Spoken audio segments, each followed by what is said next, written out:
Welcome once again to Local SEO Tactics, your source for SEO tips and tricks to get found online. I am producer Caleb Baumgartner, here today to present you with our latest episode. Today, Sue Ginsburg once again joins Bob and Jesse to do a deep dive on tracking metrics for your business. In today's age, it's easy to gather a ton of data, but how do you know what's useful for you and your business? Sue explains the value of setting a baseline, knowing what's most helpful for your business to track, and more. As always, if you have any questions that you think could help your business, we'd love to answer them. Look at our contact form for ways to leave us an email or give us a call. Thanks for checking us out and enjoy this show. Welcome back to Local SEO Tactics, where we bring you tips and tricks to get found online. I'm your host, Jesse Dolan, joined here by Bob Brennan and Sue Ginsburg for our second edition of kind of a question and answer. We got to come up with like a show within a show tagline here, right? If anybody's out there's got a good idea here, hit us up on the show page. But no, our second edition of a kind of a question and answer format with Sue Ginsburg. If you haven't caught the first episode, check back, I think 2 episodes ago here on our localseotactics.com, and the first version of this with Sue. First of many. This is the second one here. Before we get into it, Bob, we should probably let everybody maybe that didn't check out the first one, let them know who Sue is and why she's important to us and why we're doing this kind of show. Do you want to give her a quick intro?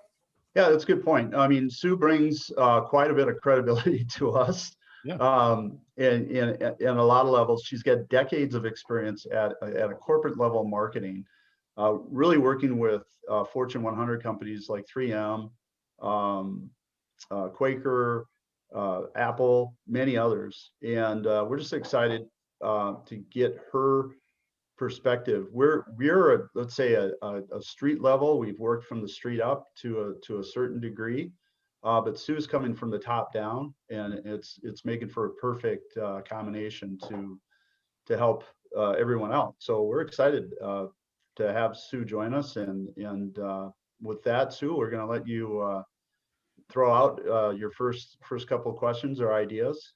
Go ahead. Great, it's great. Thank you, and it's really good to be here. Really good to be here. Today, I thought we'd continue talking about the importance of marketing metrics and go a little bit deeper on which metrics are the right ones for you to track for your business.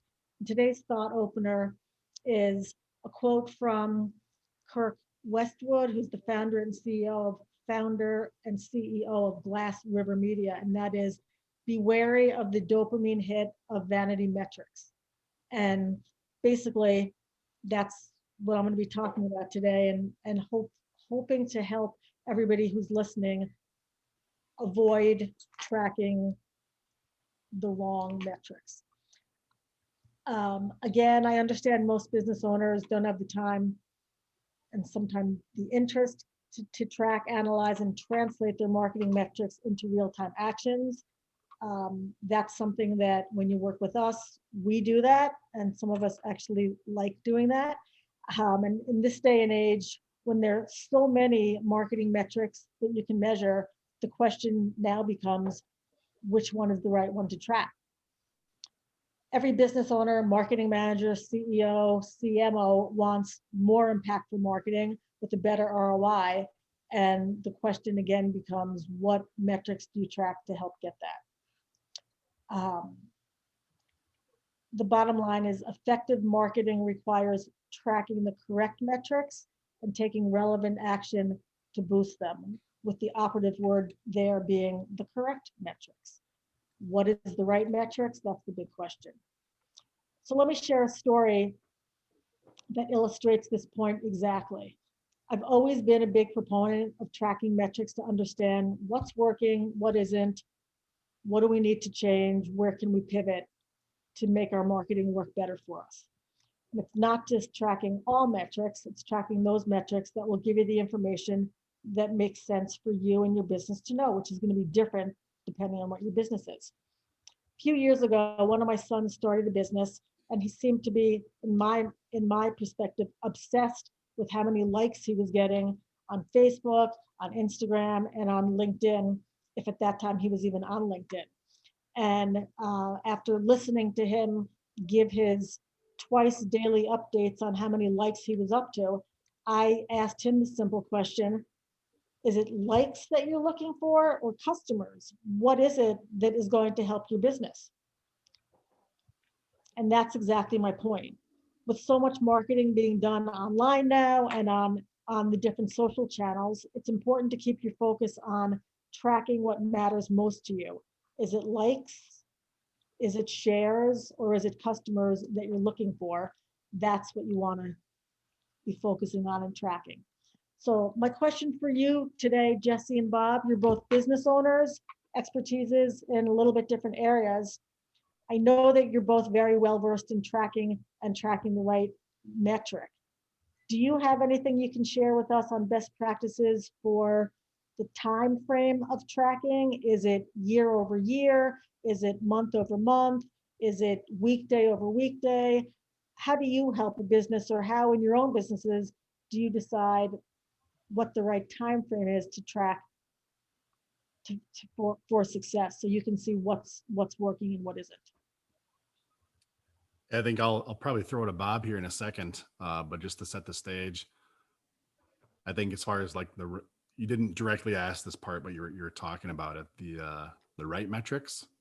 Mm-hmm. In my mind, I'm thinking like if there's one, what would it be? I know on the last episode we talked about something important like keyword ranking, right? That's kind of like where things start.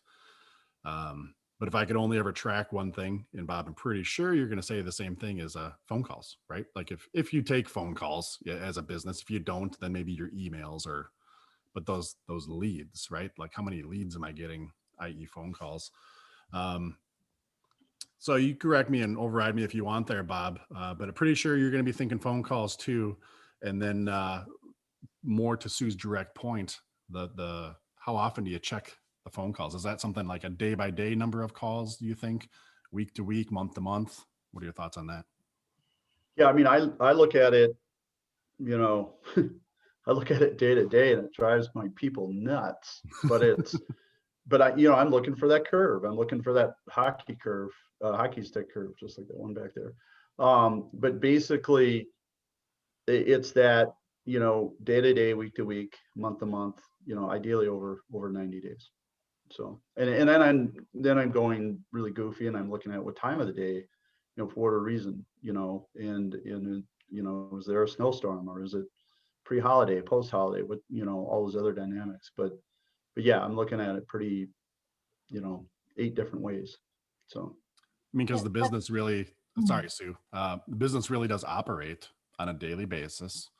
The number of phone calls, let's just say for a general business, is like that's your lifeblood, or people walking in your store, or again, people maybe emailing you, but those leads coming in, you need them on a daily basis. So to direct Sue's question, yeah, daily, right? I mean, why not look at it daily if that matters to your engine every day? So do you think that there's what can you tease out of that, Bob, if you're looking at it daily? If something was crazy up or crazy down, do you need to see that happen for a week of, like you said, the hockey stick growth versus one anomaly for a day? Does anything kind of tweak you if you see that? yeah, I mean, you got to look at it. Yeah, obviously you got to look at the short term and long term, and then throw out the caveat to it all depends. Like if you're a retail service, if you're, a high-end professional service like an architect or what have you, those numbers are going to be vastly different. But the one thing I would throw out there too is a clean slate. So before you embark on a campaign, understand what your metrics are before you introduce that campaign. If it's a new website for a new service you're providing, if you're just tuning up your website for SEO purposes, understand okay, this is our baseline. We get 20 calls a month, or we get 2 calls a day, or whatever it is. Okay, this is our baseline. This is where we're starting. Because oftentimes within our own company, or if we're working with a client, we'll go ahead and we'll do our work. We're excited because, we're seeing keywords moving up and everything else. And we'll say, hey, how's it going? And they shrug their shoulders and I don't know, type of deal. And I think it's really important before anybody starts any work is, okay, what's your baseline? And then from there, then you can begin to measure. But if nobody knows what the baseline is, then everybody's guessing, and And it may be obvious, but at the same time, if it isn't, then it's kind of hard to know where you need to adjust, whether it's keywords or whatever. Does that make sense? Yeah, the performance of it. Yep. Well, I was just going to share, Bob, I really like what you said about even going down to the micrometric level of hours of the day. And I was going to share a story of a dental clinic that we work with. When they were first starting out, they were paying attention to which days of the week and which hours were the most popular, were the most busy for their patients to come in. And by doing that, they realized that they could take Wednesday afternoons off and let the office work half a day on Wednesdays, and it would barely impact their business. Wow. And if they weren't looking at that, I mean, that's a great example. Or another example is, I know a dentist who he chooses to have his weekend be Friday and Saturdays, and he's open on Sundays. He's the only one on Sundays open. So guess who's cleaning up on dental visits because he has different hours than everybody else. Right. That's from looking at when the people were coming in and when the emergency calls were coming in. Oh, wow. Wow. Yeah. And that makes sense. I think another cool, as Bob is talking, examples kind of running through my head, not for a specific client, like you're saying there, Sue, but more of a specific usage case. Bob, we've done all kinds of experiments over the years for business, whether it be a billboard or a radio commercial or things like that. But speaking of measuring your phone calls, as a metric, and particularly like if it's day to day, if you're running radio ads, also taking the approach that you can measure these things differently, like a different campaign, right? You can have a tracking number, a recordable phone number for tracking just the phone calls that came in on that billboard. That's not your primary business phone number. That's a unique number only on that billboard. Or if it was a radio ad, just was only mentioned on that radio ad. Or back to the SEO world, if you're trying something, on some new website or maybe a new landing page on your website, or you got some hot offer, call this number. You can have that number be different, than your other numbers to put that in its own box. And if you're throwing money at that, especially if you're paying for advertising, not just like an organic SEO, but either pay-per-click, radio or billboards, getting outside of digital, you want to know if that's working, and you want to know day by day if that's working or not, so you can cut that sucker if it's not. And having the different number, that different track, that different analytic right there is pretty dang key. So you can answer the question, is it working or not, right? Which is, as we know with marketing, that's, you want to pour more money in if it's working, and you want to stop it if it's not. So campaign by campaign there.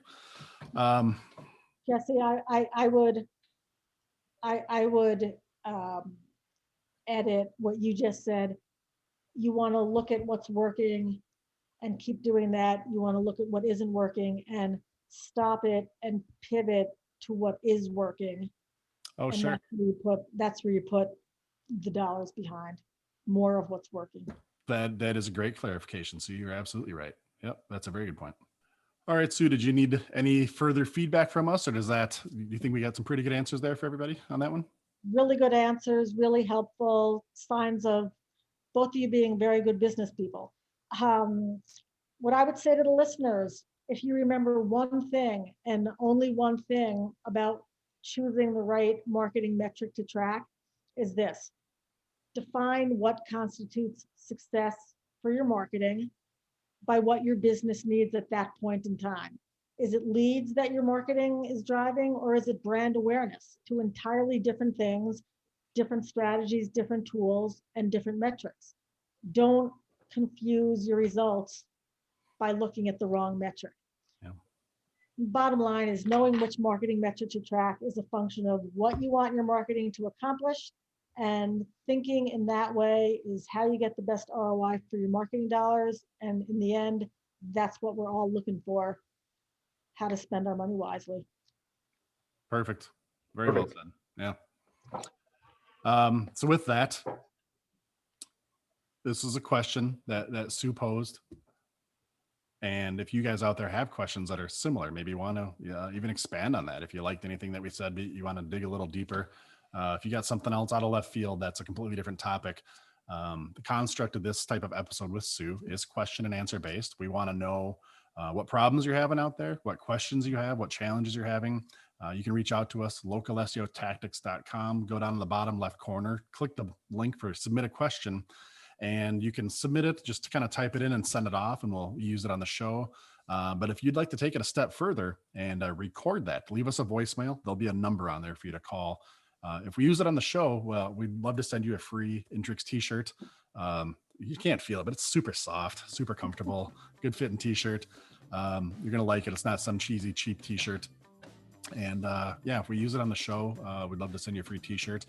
Even more so, we would just love to get your questions submitted. So go localseotactics.com, bottom left corner, click submit a question, and let us know what you're thinking.